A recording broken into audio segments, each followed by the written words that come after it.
At 19, she was married off, still innocent, to a poor farmer. What he did on their wedding night shocked all. Winter had settled hard over Dust Hollow, turning the outskirts of town into a wasteland of wind and frost. At the edge of it stood a leaning cabin, its roof patched with scrap tin, its chimney coughing out the last of the firewood. Inside, Evelyn Hart moved like a ghost. Quiet, efficient, unnoticed. She was 19, with hands calloused from chopping wood and fingers stained with soot. Her mother had died when she was a girl, and since then the only family she had left was Merritt Hart, her uncle in name, but never in kindness. A drunkard with a mean streak, Merritt spent his days at the bottom of a bottle, and his nights cursing the cold and Evelyn alike. She kept the place running, cooked, cleaned, mended, hauled water from the half-frozen creek while he slept through mornings. But nothing she did earned thanks, only more shouting when the stew was thin or the fire burned too low. That morning, as the wind howled against the walls, Evelyn was mending a tear in her only winter shawl when a knock came at the door. She heard Merritt grumble, then shuffled to open it. A moment later, a deep voice answered. "I came to speak about the loan, Mr. Hart. I figured we could settle things civilly." Evelyn's fingers froze mid-stitch. The man at the door was Jesse Callahan. Once not long ago, he'd owned the largest ranch outside Dust Hollow. He had cattle, hands, and a wife who laughed like springtime. Then came the sickness, the blizzards, the ruined harvests. His wife died. His fortune followed. Now he was a widowed farmer with 2 children and a house barely standing, but honor still held him upright. He stood now with snow on his shoulders, hat in hand, looking nothing like the man Merritt once borrowed from. "I'm not here to take your house," Jesse said calmly. "But I'll ask for something fair. Timber, labor, or a strip of land if that's all you've got." Merritt scoffed. "Bottle already in hand. Land. I got nothing but trouble and a mouth to feed that ain't mine." With a cruel laugh, he yanked Evelyn forward from the corner of the room where she had been pretending not to exist. "Here," he slurred. "Take her. 19. Still pure. Never kissed a man. Make her your wife and we'll call it square." Jesse blinked, stunned. "What the hell are you saying? She's mine to give. She eats my food, lives in my house. You want something of value. Take her." Evelyn didn't speak. Her breath caught in her chest like a trap snapping shut. Jesse stepped back. "I'm not here for this," he said firmly. "I don't take people. I came to speak man to man." But then he looked at her. Really looked. Her hands were raw with cold skin split and bleeding. A bruise yellowed beneath her sleeve. Her eyes held no fight, only a hollow stillness, as if whatever dreams she'd had were long buried under survival. And still, when she finally spoke, her voice was steady. "If this is the only way I get out of here, I'll go." A silence stretched between them. Then Jesse nodded once. "I will take her," he said quietly. "But I won't touch her. Not unless she asks." Merritt laughed. "Suit yourself, cowboy." He didn't know or care that he'd just given away the only person who ever lit a fire in his empty life. Jesse helped Evelyn onto his horse. She sat behind him, hands trembling, not from cold, but from the weight of something shifting. As they rode away, the wind swept through the valley. Neither of them spoke, but for the first time in years, Evelyn didn't feel like she was walking into another cage. She was riding towards something else. She just didn't know what. She didn't know what hurt more, being bartered like a mule, or feeling grateful to the man who took her as if she was something worth saving. The Callahan farm sat on the edge of the valley where the trees gave way to wind and silence.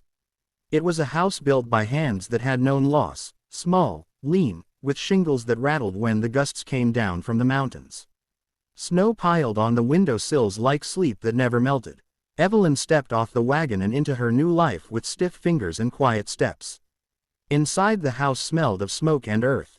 There were 3 wooden chairs around a rough-hewn table. A tin kettle on the stove hissed half full. The roof leaked into a tin bucket. The bed in the corner was barely wide enough for one, and the fire in the hearth crackled as if holding on out of pity. 2 small faces peeked from behind a hanging quilt.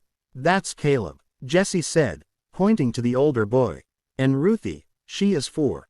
Caleb's eyes were sharp, suspicious. Ruthie clung to the fabric and blinked like a fawn in tall grass. Evelyn nodded, heart thudding. "Hello." No answer. That night, Jessie made them supper, if it could be called that. Watery porridge, no salt. Evelyn offered to help, but burned her hand on the kettle and dropped a spoon, her cheeks flushed with embarrassment. Later, alone in her corner room, she sat on the edge of the straw-stuffed mattress, unrolling her sleeves to see her palms, cracked from washing, fingertips raw. A knock on the door startled her. It was Jesse. He did not look her in the eye. He held out a small jar, half-used with waxy yellow salve inside. "Bear fat, it helps." "Thank you," she whispered. He left without another word. In the mornings, Evelyn rose before dawn. She tried to wash vegetables in the water bucket, only to find the top layer frozen. Her hands bled from scrubbing. The broom splintered. She oversalted the stew. Ruthie cried at the table, wanting her mother. Caleb crossed his arms, eyes full of silent judgment. One afternoon, Jesse handed her a hatchet. "I will show you how to split kindling. You will not last long here without knowing." Evelyn looked at her blistered palms. "I suppose soft hands do not belong out here." "They belong," he said, "but they do not last." So she learned slowly, stubbornly. They boiled wild mint for tea. Jesse showed her how to use 2 fingers and a thumb to start a fire faster. He taught her the rhythm of the axe, the trick to catching falling snow in a tin cup for cleaner water. She tried to joke one evening after Ruthie had fallen asleep with her thumb in her mouth. "I thought I was marrying a man. Turns out I got 2 grumpy children with it." Jesse smirked. "You got the better end of the deal. Children do not talk back as much." Caleb from the corner muttered. "I heard that." Then came the night she burned the cornbread. It had started as a simple supper. Evelyn wanted to surprise them. She found cornmeal, lard, and a pinch of dried sage in the cupboard. She stirred, poured, baked, but the fire was too hot. The bread blackened within minutes. When she opened the oven door, smoke gushed out like a beast. It filled the cabin, making Jesse drop his cup, and Ruthie burst into tears. "Open the window," Jesse shouted, coughing. Evelyn flung it open, gasping, fanning the air with her apron. Caleb ran for the door and flung it wide. "We are going to die from poison bread," he yelled. That did it. Evelyn dropped to her knees and laughed. Loud, sharp, free. The kind of laugh that caught in her chest and shook loose, something heavy. Tears came with it, hot and sudden. It was the first time she had laughed since her mother died. Jesse watched her, a hint of warmth behind his tired eyes. "Next time," he said, helping her to her feet. "Just warn us before you try to kill us with dinner." Evelyn sniffed, still grinning. "Deal." The days grew colder, but the house began to warm in quiet ways. Evelyn discovered the recipe by accident. She was searching through the back cupboard for cornmeal when she found a folded scrap of parchment behind a rusted tin. The handwriting was delicate, almost hesitant. A list of ingredients.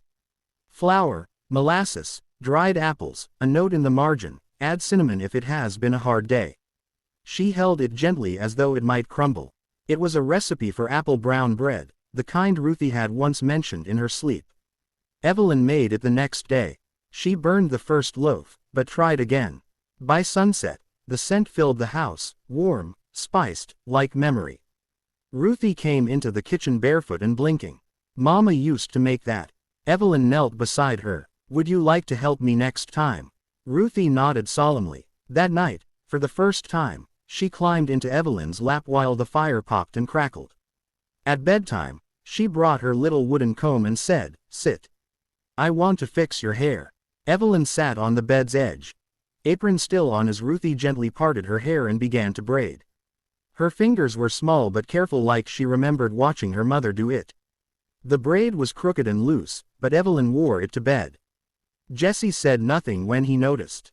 But that night, Evelyn found a new wooden peg installed beside her wash basin, just the right height for a towel.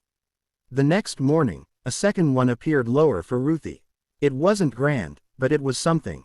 Later that week, Evelyn stepped outside after cleaning the stovepipe and saw him, Jesse, sitting on the front step, back hunched, hands busy with yarn. He was mending a tiny slipper, Ruthie's wool bootie. His fingers moved with care, slower than they once did. As he worked, he whispered to himself, "She's gone. She's gone. But the kids still need warm feet. Keep going. Keep moving." Evelyn froze. She watched him through the drifting snow. He looked older in that moment, smaller somehow. Not the man who had stood so solid in the saloon weeks ago, but someone trying not to fall apart. She didn't speak, just turned back inside. That night, after the children had gone to bed, she placed a tin mug of warm milk on the step beside him. Beside it, a torn scrap of paper. 4 words written in neat slanted script. "You are not alone." He didn't reply, but when she woke the next morning, the mug was washed, dried, and sitting on her shelf. Little things kept changing. Caleb began speaking to her short phrases, mostly about chores, but no longer with that wall in his voice. He let her help feed the chickens. Once, when she spilled a pail of water, he rolled his eyes and handed her a rag without a word. Progress. Then, one quiet evening, she returned from collecting firewood to find something on her pillow. A smooth green stone, the kind found only by the creek where the sun hit the water just right. She turned to see Caleb pretending to read at the table. "Thank you," she said. He didn't look up. "It's just a rock," but she kept it. Every night, Jesse still kept to himself. He slept on a cot near the hearth. His door never opened past the crack, needed to nod good night. He never touched her, never crossed the line they both had drawn. And yet somehow each day folded them closer. In the way he poured her tea without asking, in the way she mended the fraying collar of his shirt without a word. They never spoke of affection. But they were building something, not with declarations, but with small acts and silence. It was the kind of love that crept in through cracks, like firelight through a cabin wall. The first real snowstorm of the season rolled down the valley like a pale curtain. It muted the world outside the cabin, turning fields and fences into one unbroken sheet of white. Inside, Evelyn stirred a pot of stew while the children played with scraps of yarn. Jesse had gone into town at dawn to trade eggs for salt and nails. By evening, the storm had thickened. Evelyn set the table, glancing at the door. When it finally opened, Jesse stepped inside, stamping snow from his boots, hat rimmed with frost. He was not alone. A man followed him in, tall, loud, with a red scarf, and the easy swagger of someone who belonged in saloons. Eli Turner, Jess's oldest friend from the lumber camp, smelled of whiskey and wind. "Well, you did it, Jesse." Eli grinned. "Took yourself a young wife, did you? Smart man. House looks better already." Jesse set the basket down, jaw tightening. "Eli, watch your mouth." Eli smirked. "Come on, we all know why a man takes a girl like that out here. Cold nights, empty bed. That is enough," Jesse snapped. Evelyn froze by the stove, ladle hovering. She wanted to disappear, but her feet felt nailed down. Eli chuckled. "No shame in it. Hell, if I had the chance, I did not marry her for that," Jesse said sharply, voice low but heavy. "I took her because she had nowhere else to go. Out of pity, not love." Silence. Only the fire popped. Evelyn's heart stumbled. "Out of pity, not love." The words rang like a bell. She set the ladle down, quiet and careful. She could not breathe, could not look at him. She excused herself in a whisper the men did not hear and went to her room. Her hands shook as she folded her few clothes into the burlap sack. She laid Ruthie's little wool shoes on the pillow and smoothed them with her palm. By the time the stew was ready, Evelyn was gone. Ruthie woke at midnight, coughing from the dry air, calling for Mama Evelyn in a hoarse voice.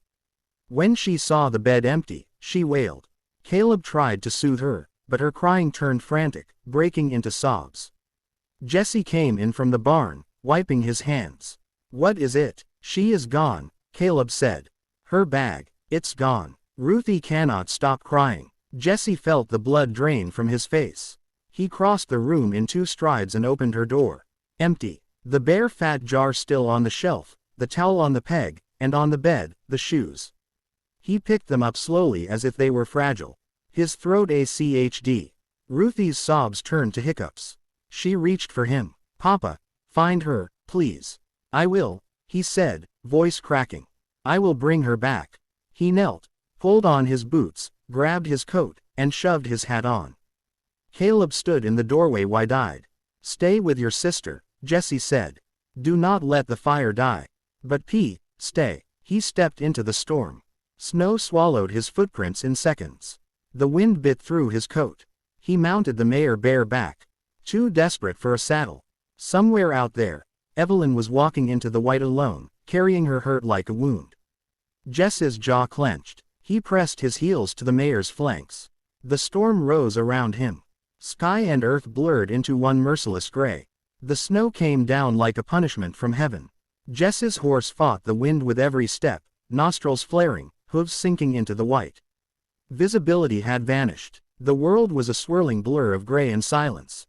He rode with only instinct and memory to guide him. Scanning the treein, the hills, the old paths no one walked anymore. Then, just as he rounded the bend near the edge of Weller's Bluff, he saw it. A sagging, weather-beaten cabin half buried in snow. An abandoned trapper's hut long since left to rot. Smoke did not rise from the chimney. The door hung crooked. He jumped from the horse before it fully stopped and yanked the door open. She was there, curled on the floor beneath a mud-laden blanket. Her back to the wall. Snow clung to her skirt. Her boots soaked through. Her lips were blue. Her eyes barely opened. Evelyn. He dropped to his knees, shaking snow from his shoulders, hard in his throat. She blinked slowly, confusion and recognition fighting behind her gaze. You came. Of course I came. He shrugged out of his coat, wrapped it around her shaking frame. God help me, Evelyn. I did not mean it. You were never a pity. Her teeth chattered too hard to speak. Jesse pulled her closer to the fire-ireless hearth and cradled her against him, pressing her frozen fingers between his palms. Her body trembled against his chest like a wounded bird. I am sorry, he whispered, forehead to hers. I do not know how to say things right. Never have. She did not answer, just clutched the coat tighter. He cleared his throat, voice thick. I wake up every morning and think about whether you have eaten. I check the kettle to see if you made tea. I watch the light in your room and wonder if you slept at all. He swallowed. I never think about myself anymore. Not since you came. Her breath hitched. And I know I never touched you because I promised I would not. But I think about your hands when they braid Ruthie's hair. I think about how you hum when you cook, even when it is just potatoes. She began to cry quietly at first, then harder. Her face pressed into his shoulder. Why? She whispered. Why are you so good to me? He exhaled a long ragged sound. Because, he said, his voice low, trembling, you are the first person who ever stayed after seeing that I have nothing to give. She buried her face against him, sobbing in the quiet dark of the abandoned cabin, and Jesse held her as if by holding her he could keep the hurt from returning. Outside the storm raged on, but inside for the first time they let the silence speak. And in that silence something broken began to mend. The snow began to melt in patches along the southern ridge, revealing the cracked earth beneath. It was not yet spring, not truly, but the wind had softened, and the sky no longer looked like stone. Days passed since Jesse had found Evelyn in that lonely cabin. She no longer slept with her coat clutched around her. She braided Ruthie's hair again. Caleb sat beside her at breakfast, pretending not to smile when she passed him the honey. Still, something lingered between her and Jesse, something fragile, waiting for the right moment to bloom. One morning, just after dawn, Jesse saddled the mare without saying why. Evelyn, still tying her apron, looked at him curiously. Come with me, he said, just for a little ride. She hesitated. The stew. We'll wait. So she climbed up behind him, arms hesitantly around his waist, the smell of leather and pine in her nose. They rode in silence up through the thinning trees to a narrow clearing halfway up Bear-Tooth Ridge. The air there was cooler, thinner. The ground sloped gently toward a patch of flat soil ringed by stones. Evelyn's breath caught lavender, dozens of small, struggling stalks, still green despite the frost. Some bent sideways, some rising proud. The scent was faint, but it was there, fresh, earthy, unexpected in this wild place. Jesse dismounted and offered his hand. She took it and stepped into the clearing, boots crunching on frozen needles. I planted them after she died, he said softly, gazing at the rows from the seeds she left in a drawer. Said she always meant to start a garden. Evelyn knelt beside one of the plants, fingertips brushing the soft gray-green leaves. You kept them alive all this time. I try, he said. Some years they make it, some they don't. She looked up at him. You never told me about this. Some things are easier to show. Jesse reached into his coat pocket and pulled out a small folded square of fabric. It was worn at the edges, faded from sun and time, but the embroidery was still clear, a single pink rose stitched with care. "This was the first gift my mother ever gave to my wife," he said. "She was not easy to please, my mother, but she liked that girl from the moment they met." He held it out to Evelyn. "She would have liked you, too." Evelyn blinked hard. I cannot take this. It belonged to her." He shook his head. "No, it belonged to Hope. I have not felt that in a long time." She took the handkerchief with trembling hands, cradling it like something sacred. "I am not trying to replace her," she whispered. Jesse looked at her then fully, eyes steady and warm. "I do not want her replaced. What I want is to feel alive again." He stepped closer, his voice low, careful. "You do not fill her space. You carved a new one, and I am grateful for both." Evelyn felt tears rise, but they did not fall. Not this time. She reached for his hand, rough and calloused, warm in hers. "I used to be afraid of the night," she murmured. "The silence, the cold, the dark." Jess's brow furrowed gently, and now she looked around at the lavender, the sky, the